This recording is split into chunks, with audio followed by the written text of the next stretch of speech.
आज मैं जो इंसान हमेशा कैमरा के पीछे रहते हैं, आज मैं उन्हें सामने लेके आई हूँ। क्यों, कैसे? क्योंकि मैं इस चैनल की मालकिन हूँ और मेरा मन जो करेगा मैं करूँगी। Okay, ignore that.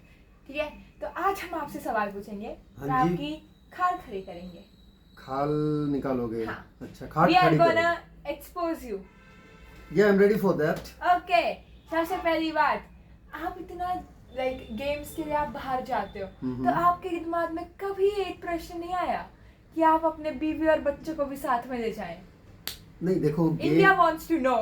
गेम के लिए बाहर जाना एक अलग बात है, क्योंकि गेम आपको पता है कि गेम में प्लेयर्स हैं और उसके बाद में गेम इम्पोर्टेंट है।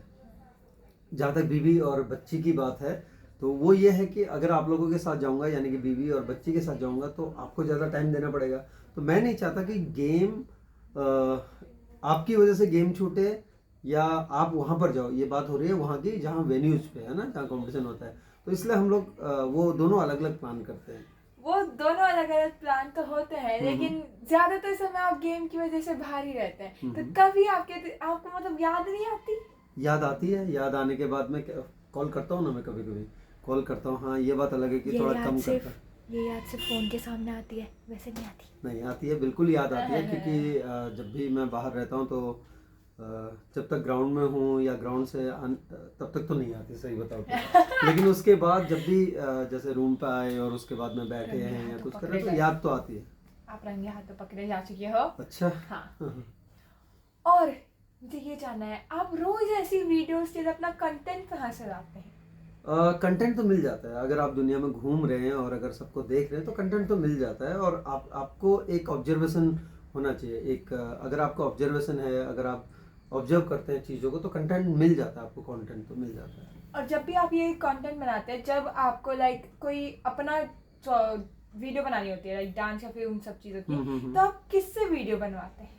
अगर घर पर हूँ तो ऑब्वियसली आपसे या मम्मी को रिक्वेस्ट करना पड़ता है, जिसका मुझे आपके साथ बनाने के लिए तो मुझे किराया भी देना पड़ता है। मैं सस्ते में नहीं निपटता, मुझे पैसे चाहिए होते हैं काम करने के। बहुत पैसे देने पड़ते हैं मुझे। तो नहीं, पर ये सच बात है, क्योंकि वीडियोग्राफर भी देते हैं चार्जेस। ओके, सो मैं अपना हक के पैसे मांग रही हूँ। Don't blame. हाँ, मैं देता हूँ। Don't blame me on that. Okay, this is my हक। बिल्कुल, मैं देता हूँ। और जब बाहर होता हूँ तो या तो सेल्फी मोड पे आ जाते हैं, या फिर जो भी होते हैं साथ में। कई बार जैसे अगर मैं अपने टीम प्लेयर्स की बात करूं, तो बहुत बार शिवम सिंह नेगी, आपको पता है शिवम भैया, तो उन्होंने मैं बहुत बार उनको कैमरा पकड़ाता हूं। वो टोटली ब्लाइंड है, लेकिन उनको पता है कैसे क्या करना है, क्योंकि हम दोनों ने बता रखा है, मैंने उन्हें बता रखा है। और उसके बाद में वो अच्छी कर लेते हैं, तो उनको ज़्यादातर पकड़ा लेता हूँ जहाँ पर कोई नहीं होता। अगर और कोई साथ में है, जैसे हमारे गोलकीपर्स हैं या कोई और है, तो उनसे करवा लेता हूँ। और अभी आप हाल ही में चाइना गए थे, तो आपको वहाँ पे जाके कैसा एक्सपीरियंस लगा? कुछ अगर आप थोड़ा बहुत घूमे होंगे तो कैसा लगा चाइना में? चाइना हम गए थे सबसे पहले तो एपीजी, यानी कि एशियन पैरा गेम्स के लिए गए थे। हाँ। हंगझाओ में। तो जहाँ तक बाहर जाके घूमने की बात है, तो मैं बता दूं कि मुझे घूमने से ज़्यादा गेम में इंटरेस्ट रहता है। और मैं ज़्यादा घूमना खासकर मुझे ये लगता है कि यार गेम के लिए आए हैं तो गेम पे फोकस होना चाहिए।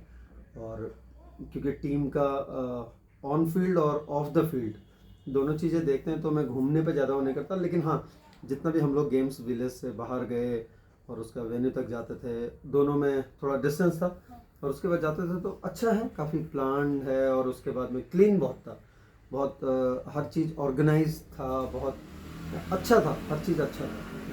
अच्छा, और मैंने देखा था कि वुमेन्स की भी जो है, यहाँ से एनआईवीएच से भी बहुत सारे लोग हैं वुमेन्स की ब्लाइंड फुटबॉल टीम। तो आपको उसमें से कोई ऐसा है जो आपको बहुत ज़्यादा सही लगता हो, अपनी उनकी एज के हिसाब से, जो अभी सही खेल रहे हो? हाँ, अगर पूछो कि ये डिपेंड करता है। जैसे सिलेक्शन ट्रायल्स में जाते हैं, यहाँ से भी जाते हैं। अगर एज के हिसाब से बोलोगे तो ऑब्वियसली अक्षरा, क्योंकि अभी उसकी एज सिर्फ 12 ईयर्स है, 12 साल है, और वो 6th में पढ़ती है ना। और बाकी जैसे शेफाली दीदी हैं, ये लोग बड़े हैं अभी। तो शेफाली दीदी बीएड कर रही हैं, शेफाली है, और उसके बाद में आपकी अनुष्का दीदी हैं, और आपकी वो शीतल दीदी हैं। ये लोग अभी बड़े हैं, श्रद्धा दीदी बड़े हैं ये लोग, है ना। लेकिन अब आने वाले टाइम में और भी प्लेयर्स हैं, जैसे तनुजा दीदी, उनको सबको आप लोग देखते हो। तो अभी आने वाले टाइम में और भी बढ़ेंगे। लेकिन जहाँ तक अगर बोलते हो कि इस वक्त एट प्रेजेंट अगर है, तो वो ऑब्वियसली अक्षरा, क्योंकि आपने पूछा कि एज के प्रोपोर्शन में, तो एज अभी उसकी बहुत कम है। तो जब आप स्कूल में जब आपको अक्षरा दीदी मिली, मतलब अक्षरा मिली, तो आपको मतलब आपका था कि उन्हें जाना है स्पोर्ट्स में, या फिर उन्होंने बोला कि मुझे ट्राई करना है? नहीं, अगर हकीकत कहूँ तो मैं अक्षरा को पिछले 2-3 सालों से देख रहा था। अक्षरा को जब मैंने देखा और उसके बाद में मैं उसे देखता था कि वो थोड़ा सा चुलबुली सी है, और उसके बाद वो वॉल पे बॉल को मारती थी, जो हमारी पुरानी बिल्डिंग है वहाँ पे उसको करती थी। तो मेरे दिमाग में तभी क्लिक किया कि इसको लेके आना है, और मुझे टाइम लग गया उसको लाने में, क्योंकि कन्विंस करने में, और वो आई नहीं। फिर उसके बाद में मैंने उसके फैमिली मेम्बर्स को भी बोला, जैसे उसके चाचा को खासकर, जयवीर। तो उसके बाद में उसके क्लासमेट्स को, सीनियर्स को बोलता था कि उसे बुलाओ करके, उसको बोलो खेलो, और काफ़ी लेट किया उसने, लेकिन खेली तो फिर अभी इंडिया टीम में है वो। तो अब और आपकी स्कोर भी मेहनत किया। का रंग आ रहा है? हाँ, मेहनत बोल सकते हो, क्योंकि सभी लोगों की मेहनत होती है, लेकिन अगर एक एक कोच के लिए और एक टीचर के लिए तो वही अच्छा है ना, कि किसी को स्पॉट करके और उसके बाद में उसको अगर एक लेवल तक पहुंचा दे। हाँ, और जैसे जब भी यहाँ पे हम लोग अगर घर में भी अगर कोई गेम देखते हैं, तो जब भी नेशनल एंथम होता है हम लोग खड़े हो जाते हैं। तो जब आप ग्राउंड में होते हो as a coach, sorry not coach, assistant coach, coach हैं Sunil J Mathew uncle, okay I remember that. तो जब आप वहाँ पे होते हो ग्राउंड में, तो लाइक आप वहीं पे ही खड़े रहते हो, या फिर कहीं और एक जगह होती है स्पेसिफिकली कि आपको वहीं पे ही खड़ा होना है? नहीं, जैसे अगर आप गेम की बात करो, ब्लाइंड फुटबॉल की अगर बात करें, तो आपने जैसा कहा कि मैं कोच नहीं हूँ। हाँ बिल्कुल, मैं कोच नहीं हूँ, मैं असिस्टेंट कोच और गोल गाइड हूँ। इंडियन ब्लाइंड फुटबॉल टीम का coach Sunil J Matthew sir हैं। तो जो कोच की जगह है वो सेंटर में रहती है ग्राउंड के। मैं ग्राउंड में रहता हूँ, क्योंकि मैं गोल गाइड हूँ, टीम का गोल गाइड भी हूँ, तो मैं ग्राउंड में टीम के साथ रहता हूँ। और बिल्कुल हम दोनों, जैसे घर पे कोई भी चीज़ होता है, नेशनल एंथम बज रहा होता है या गेम चल रहा होता है, हम दोनों खड़े हो जाते हैं ना, इवन मम्मा खड़ी हो जाती हैं। लेकिन जब भी बाहर रहता हूँ और ग्राउंड पे खड़े होके, और वो भी खासकर जब हम अब्रॉड खेल रहे होते हैं, कहीं पे बाहर खेल रहे होते हैं, तो वहाँ एक एक अलग सा माहौल होता है। मतलब रोंगटे खड़े हो जाते हैं, और सिर्फ वो धुन जो बढ़ती है ना, जनगण, तो एक एक अजीब सा, मतलब एक एक क्या कहेंगे उसे, बहुत बहुत ऊपर, और एक गूज से आने लगते हैं वहाँ ग्राउंड में रह के बाहर, क्योंकि वो सॉइल अलग है ना। जैसे हमारे यहाँ इंडिया में है, तो बाहर हम जाते हैं तो वो दूसरी सॉइल है, और वहाँ पर हमारा तिरंगा राइज हो रहा है, तो वो चीज़ एक बहुत ही अलग एक्सपीरियंस है। और लाइक मैंने देखा कि आप यहाँ पे भी जब रहते हो, तो आप सुबह और शाम को अलग से ट्रेनिंग कराते हो। तो सुबह आपकी ट्रेनिंग 5, 5:30 की 6? सुबह डिपेंड करता है टाइम कितना हो रहा है, क्योंकि आपको तो पता भी नहीं चलेगा, सोते रहते हो, है ना। तो डिपेंड करता है, मौसम पे डिपेंड करता है, और उसके बाद में कॉम्पिटिशन्स पे डिपेंड करता है। अभी जैसे दिवाली के लिए सब लोग घर गए हैं, फेस्टिवल है, लेकिन 3-4 हैं अभी, दीपक है, सेफाली, ये लोग हैं, तो ये लोग कर रहे हैं, और मैं भी जाता हूँ। इवन आपके मामू भी आते हैं, यानी कि राजेंद्र सिंह नेगी, वो भी आते हैं, तो मैं जाता हूँ। और ये डिपेंड करता है, टाइमिंग डिपेंड करता है मौसम पे, और किस तरह का कौन सा कंपटीशन आने वाला है। और जैसे जैसे आपने अभी बोला कि दिवाली के लिए कुछ लोग जा रखे हैं अभी घर, तो अगर कभी आपको कोई कंपटीशन आ रहा हो और लोग मतलब जो प्लेयर्स हैं उन्हें कहीं जाना हो किसी रीज़न, या फिर वैसे अगर उन्हें अपनी फैमिली से मिलने जाना हो, तो आप फिर कैसे ट्रेनिंग करवाते हो? क्या मतलब?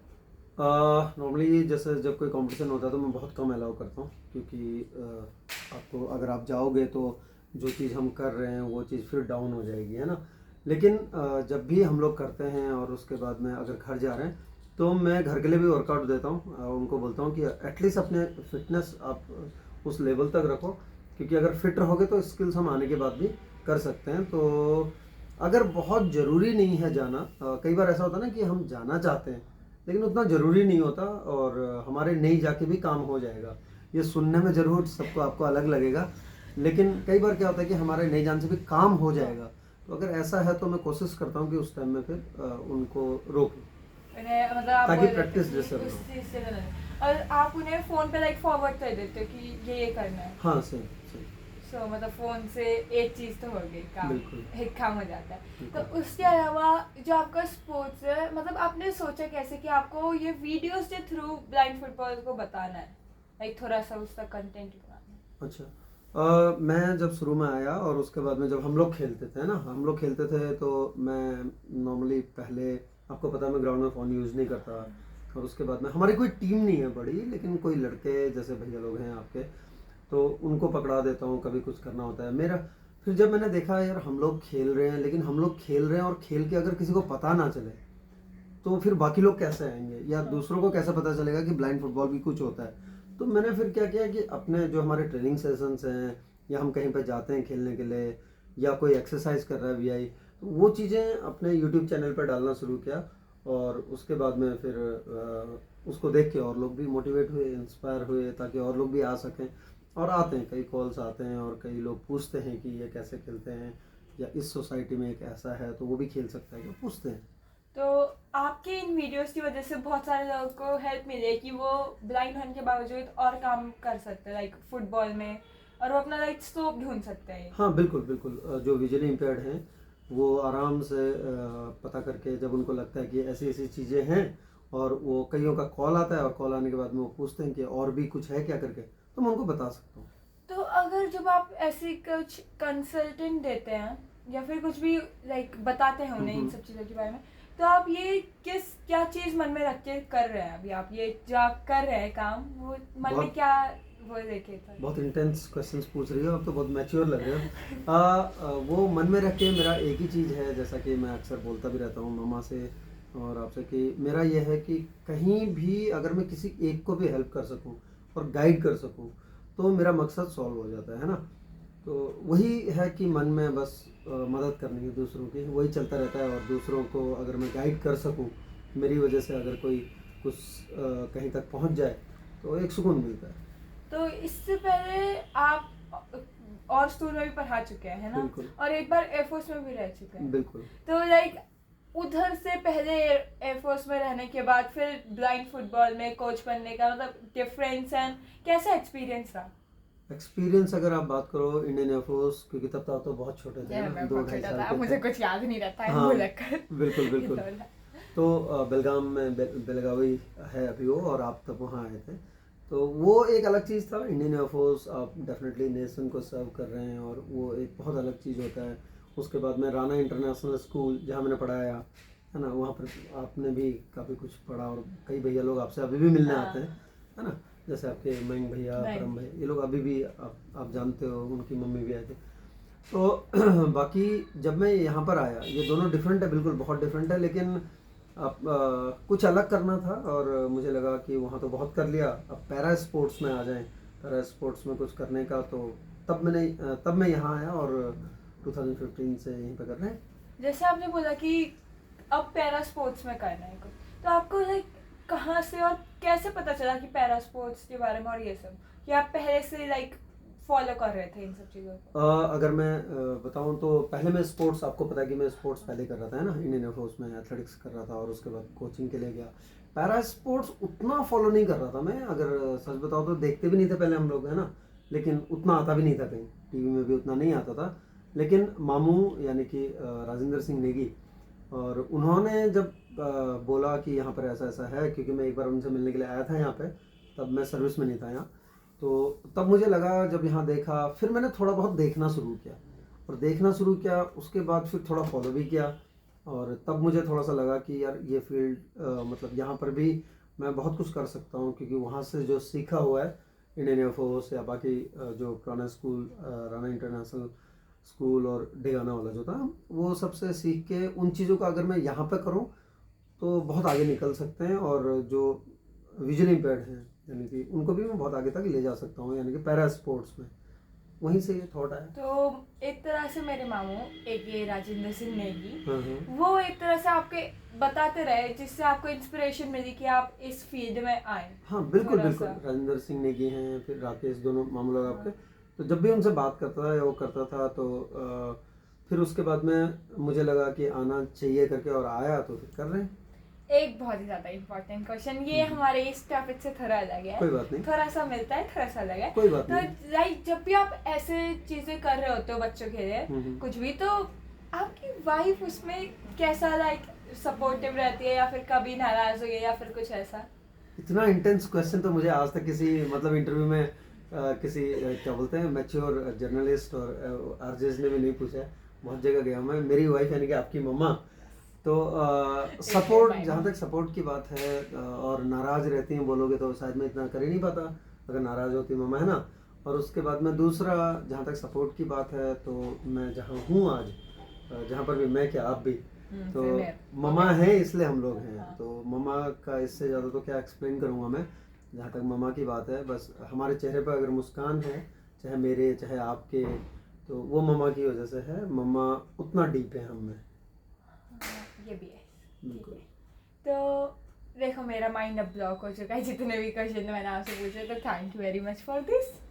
Okay, thank you very much. और मैंने बहुत Thank you. जगह बातें की, बहुत जगह हो क्या, लेकिन आज सचमुच जब म्यू से बातें कर रहा था, यानी कि यक्षिका, और कहते हैं ना कि जब आप बाहर किसी प्लेटफॉर्म पर होते हो और उसके बाद में जब अपने ही घर में बैठते हो कैमरे के सामने, बहुत दिनों से बोल रही थी, तो मैंने कहा ठीक है भाई, तैयार है हम तो कभी भी एक्सपोज होने को, जैसा कि इन्होंने कहा था कि आज पप्पा को यानी कि नरेश सिंह न्याल को एक्सपोज करने वाली हैं।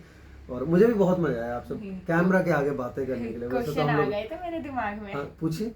नहीं, मैं पूछना चाहता था कि जब लाइक मामू ने तो आपको बता दिया कि पैरा स्पोर्ट्स के बारे में कि इसमें आना है, तब ये है, आ सकते हो, ये करके, आ हाँ। सकते हो, पर आप तो लाइक कौन सा पॉइंट था किसी पे कि यही करना है और इसे सीख लूंगा, मतलब किस तरह से करना है, वो अडेप्ट होते जाएगा करते करते। मैं जब पहली बार गया था ना 2015 में, आते ही पहले मैं क्रिकेट में गया। यहाँ पर एमएल मिश्रा सर थे पहले, तो वो मुझसे पहले यहाँ पे थे, बहुत सीनियर। तो मिश्रा सर जैसे ही हम लोग गए थे, मिश्रा सर और मैं, हम लोग पहला गए जलंधर साइड गए थे क्रिकेट के लिए, ब्लाइंड क्रिकेट के लिए। वहाँ से आ गया, और वहाँ से आने के बाद में मैं एज एन एस्कॉट बन के गया था कोची, पंकज भैया और अश्विनी भैया को लेके।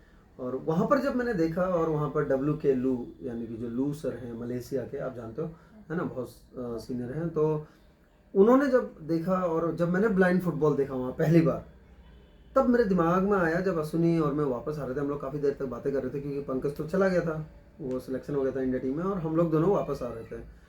तब मुझे लगा कि नहीं यार, अब तो करना है, अब तो मतलब ढंग से करना है इसे, है ना। और आने के बाद में फिर खुद सीखा पहले, और इन्हीं के बीच रह के सीखा वो चीज़, और तब से फिर लगातार चल रहा है। तब से फिर पीछे मुड़ के नहीं देखा, और तब से सुनील जे मैथ्यू सर हों, चाहे MC रॉय सर हों, फिर बाद में सब लोग जुड़ते चले गए, रसद बहुत लोग, तो फिर मैं करता चला गया। Okay, thank you. तो इस तरह से जर्नी शुरू हुई मेरी, and thank you very much for this. और सचमुच ये मेरा वन ऑफ द, क्या कहूँगा, हमेशा याद रहेगा मुझे ये बातें, कैमरा के आगे वाली। पीछे तो हम बहुत कुछ करते रहते हैं, आप लोग जानते ही हैं, लेकिन जो इंटेंसिटी इसने दिखाई है आज, जो डेप्थ दिखाई है क्वेश्चंस की, और जिस तरह से पूछ रही थी, सो इसकी this was not scripted, okay. हाँ, बिल्कुल भी स्क्रिप्टेड नहीं था ये। मैं पहले ही बता दूं। बिल्कुल मैंने मतलब यहाँ तक मैंने कुछ बताया भी नहीं था कि करना है। मैंने सिर्फ ये बोला था कि म्यू बोलो कब बैठना है, तो म्यू ने बोला कि चलो आ जाओ। और मैं सचमुच, मुझे ये बिल्कुल ये मतलब मुझे इसकी आशा भी नहीं थी कि इस तरह के क्वेश्चंस पूछेगी ये लड़की। So thank you mu, thank you very much. और आने वाले टाइम में फिर मुलाकात होगी कभी कैमरा के आगे। पीछे तो हम मिलते रहते हैं, पीछे तो हम रोज हर एक मिनट हर एक सेकंड एक दूसरे की शक्ल देखते रहते हैं, और इनकी शक्ल अच्छी नहीं है देखने के लिए। मैं नहीं देखना चाहता अपनी शक्ल, इनकी तो देखना चाहता हूँ। खैर ठीक है, तो थैंक यू वेरी मच। और आप लोग यूं ही सपोर्ट करते रहिए हम दोनों यूं ही आपके लिए कुछ न कुछ नया लाते रहेंगे। और जब हम लाते हैं तो हमारे पीछे जो है वो हमेशा हमारे साथ होती हैं। इनकी मम्मा मेरी वाइफ। Bye bye.